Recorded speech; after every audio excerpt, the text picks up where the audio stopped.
চাইবো যে বাংলাদেশের নাম নাম পরিবর্তন করা, সেটা জনগণতান্ত্রিক বাংলাদেশ রাখা, গণপ্রজাতন্ত্রী বাংলাদেশের বদলে, এবং মূলনীতি পরিবর্তন করা, মানে গণতন্ত্র, সমাজতন্ত্র, ধর্মনিরপেক্ষতা এবং জাতীয়তাবাদের বদলে গণতন্ত্রকে রেখে সাম্য, মানবিক মর্যাদা, সামাজিক সুবিচার, বহুত্ববাদ এবং গণতন্ত্র, এই পাঁচটি রাখা। এই দুইটার ব্যাপারে আপনার একটু মতামত শুনতে চাই। আমরা প্রথমটা কি ছিল আপনার, মানে বাংলাদেশের নাম পরিবর্তন করা, নাম পরিবর্তন। ওকে, নাম পরিবর্তন। আমাদের বাংলাদেশটা পিপলস রিপাবলিক অফ বাংলাদেশ, তো এটার যে বাংলা করা হয়েছে, ইনফ্যাক্ট আমাদের মূল সংবিধানটা তো ইংরেজিতে লেখা হয়েছিল, তারপর সেটা বাংলা করা হয়েছে, এবং দুর্ভাগ্যবশত এই বাংলাটা কিন্তু সঠিক বাংলা ছিল না। যেমন অনেক জায়গায় যে গুরুতর ওই যে কি বলে এটা ঠিক সঠিক বাংলা হয়নি ইংরেজির। যেমন স্থানীয় সরকারকে করেছে স্থানীয় শাসক, পাবলিক সার্ভিসে করেছে জনগণের কার্য। ঠিক তেমনি ভাবে যে পিপলস রিপাবলিক অফ বাংলাদেশ এটাই করেছে যে গণপ্রজাতন্ত্রী বাংলাদেশ, প্রজাতন্ত্র, প্রজা।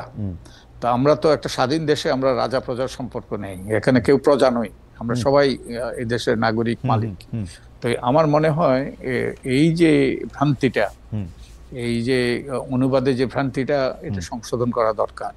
তো এই আমার মনে হয় এটাই বেস্ট ওই অল্টারনেটিভ, যে এর চেয়ে ভালো আমি তো কোনো অল্টারনেটিভ ভাবতে পারি না। এবং কেউ যদি ভালো অল্টারনেটিভ আসতে, মানে এর চেয়ে ভালো অল্টারনেটিভ যদি কেউ নিয়ে আসতে পারে, প্রস্তাব করতে পারে, আমি নিশ্চিত এগুলো বিবেচনা নেওয়া হবে। তার মানে কি জনাব বদিউল আলম মজুমদার, মানে আমাদের ইংরেজি নামটা পিপলস রিপাবলিক অফ বাংলাদেশই থাকতেছে, অনুবাদটার ব্যাপারে জনগণতান্ত্রিক বাংলাদেশ এরকম প্রস্তাব করা হইতেছে? আমি নিশ্চিত বলতে পারবো না, কারণ এটা আমাদের প্রস্তাব নয়। তো সম্ভবত তাই না, আপনি নিশ্চয়ই দেখেছেন, মানে আপনাকে তো পেয়েছি বলে এইটাও একটু জানতে চাচ্ছে যে, আর মানে গণতান্ত্রিক বাংলাদেশ না বলে জনগণতান্ত্রিক বাংলাদেশ বলার কি কোনো কারণ আছে? মানে এই দুটো গণতান্ত্রিক বাংলাদেশ তো গণতন্ত্রের প্রক্রিয়া, যে প্রক্রিয়ার মাধ্যমে একটা গণতান্ত্রিক রাষ্ট্র প্রতিষ্ঠিত হয়, একটা প্রক্রিয়ার মাধ্যমে। তো এটা তো আমরা একটা বাংলাদেশের জনগণকে, সব জনগণকে নিয়ে যে বাংলাদেশ, তাকে আমরা ওই আখ্যায়িত করছি এই শব্দ দিয়ে। আমারে অনুবাদ করতে দিলে তো আমি জনগণের বাংলাদেশ করতাম, মানে যেহেতু আমরা মালিক, সংবিধানেও বলা হচ্ছে যে আমরাই মালিক, তো আমি তো তাই। এবং এই প্রস্তাব বহুদিন থেকে আছে, বহুদিন থেকে দাবি করা হচ্ছে, এবং বহু রকম অসঙ্গতি আছে এই যে আমাদের বাংলা ভার্সনের মধ্যে। তো এগুলো আমার মনে হয় আমাদের সুযোগ এসছে এগুলোকে পরিচ্ছন্ন করার, এগুলোকে ক্লিন আপ করার। ওকে, এই মূলনীতির প্রসঙ্গে আসি। মানে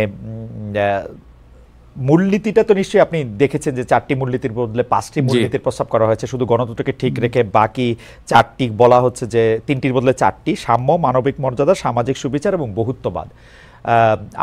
আপনার মতামত শুনে আমি আমার প্রশ্নটি করতে চাই আর কি, যে আপনি মনে করেন আমাদের মুক্তিযুদ্ধটা হয়েছিল কেন? মুক্তিযুদ্ধে সেখানে যেই মুক্তিযুদ্ধের যে দলিল ঘোষণা, সেই ঘোষণাতে কিন্তু এই 4টি জিনিসে ছিল। এই যে মুক্তিযুদ্ধের সেই ঘোষণাতে ছিল আত্মনিয়ন্ত্রণের অধিকার, সাম্য, মানবিক মর্যাদা, সামাজিক ন্যায় বিচার। তো আমার তো মনে হয় না আমাদের যেই কারণে আমাদের বীর মুক্তিযোদ্ধারা প্রাণ দিয়েছে, রক্ত দিয়েছে, এবং যারা চরম আত্মত্যাগ করেছে, এবং এই ঘোষণার ভিত্তিতেই কিন্তু মুক্তিযুদ্ধ হয়েছে। তো এটাতে ফিরে যাওয়াতে আমি তেমন কোনো সমস্যা তো দেখতে পাচ্ছি না। তবে হ্যাঁ, ওই যে আমাদের আরো যে ধর্মনিরপেক্ষতা এবং জাতীয়তাবাদ এগুলো নিয়ে বিতর্ক হইতেই পারে। এই প্রস্তাবগুলো দেওয়া হয়েছে যাতে এখন মানুষ তাদের মতামত দিতে পারে এবং তার ভিত্তিতে একটা সিদ্ধান্ত পৌঁছতে পারে। তো আমার মনে হয় যে এই যৌক্তিকতা হলো এগুলোই কিন্তু আমাদের আমাদের এই যে স্বাধীনতার ঘোষণায় ছিল, মুক্তিযুদ্ধ যার ভিত্তিতে মুক্তিযুদ্ধ হয়েছে। তো আমি তো যৌক্তিকতা দেখি, এবং অন্যগুলো নিয়ে বিতর্ক হবে এবং একটা আমরা সিদ্ধান্তে পৌঁছবো জাতি হিসাবে, আমি আশা করি। ওকে, এমনি কি আপনি আপনি নিজেও মুক্তিযুদ্ধের মধ্যে তা আপনার অংশগ্রহণ ছিল, আপনি এই শব্দগুলি যেগুলি বলছেন, যেগুলি মূলনীতি হিসাবে এই সাম্য, মানবিক মর্যাদা, সামাজিক সুবিচার, এগুলি একটা আরেকটা থেকে কীভাবে আলাদা? মানে মানে আমি জানি যে এটা নিয়ে নিশ্চয়ই আপনি বিস্তারিত বলতে পারবেন, কিন্তু আপনার কাছে কি এগুলো আলাদা মনে হয়? আমার কাছে তো সাম্য, মানবিক মর্যাদা, সামাজিক সুবিচার মানে একটা বললে আর একটা বলতে লাগে না, এরকম লাগে। হ্যাঁ, আমরা তো একটা এমন একটা বাংলাদেশ সৃষ্টি করেছিলাম, যেই বাংলাদেশ পাকিস্তানের আমলের যে যে ব্যবস্থা ছিল তার থেকে ভিন্ন। আমাদের মধ্যে অসাম্য ছিল, আমাদের মর্যাদাহীনতা ছিল, এবং সোশ্যাল জাস্টিস ছিল না, সোশ্যাল জাস্টিস ছিল না। ওগুলোই কিন্তু তখন তখন গুরুত্বপূর্ণ বিষয় ছিল। আমাদের আত্মনিয়ন্ত্রণ অধিকার হরণ করা হয়েছিল, যে বাংলাদেশ আওয়ামী লীগ নির্বাচনে জিতেছিল। তখন তো বাংলাদেশ আওয়ামী লীগ ছিল না, তখন আওয়ামী লীগ নির্বাচনে জিতেছিল, কিন্তু সেই তাদেরকে ক্ষমতায় যেতে বিরত করা হয়েছে। তো ওই প্রেক্ষাপটটা আমাদের মনে রাখতে হবে। এবং আমাদের যে বিজ্ঞ যারা আমাদের স্বাধীনতার ঘোষণাপত্র প্রণয়ন করেছেন, তারা চিন্তা ভাবনা করে এটা করেছেন। তা আমার মনে হয় সেই প্রেক্ষাপটে আমাদের এই জন্যই ঘোষণাটা গুরুত্বপূর্ণ। ঘোষণাটা কোন প্রেক্ষাপটে এই ঘোষণাটা এসছে সেটা মনে রাখা গুরুত্বপূর্ণ। আমার ছোট করে একটু জানতে চাইবো যে একদিকে মনে হচ্ছে যে এই সরকার এই চেতনা আসলে সংবিধানে থাক বা না থাক ধারণ করে, কারণ প্রতিবারই এই কথাগুলি বলা হয়, মানে যেগুলিকে আমরা সাম্য, মানবিক মর্যাদা, সামাজিক সুবিচার, গণতন্ত্র যেগুলি কথা বলতেছে, এবং বহুত্ববাদ বটে।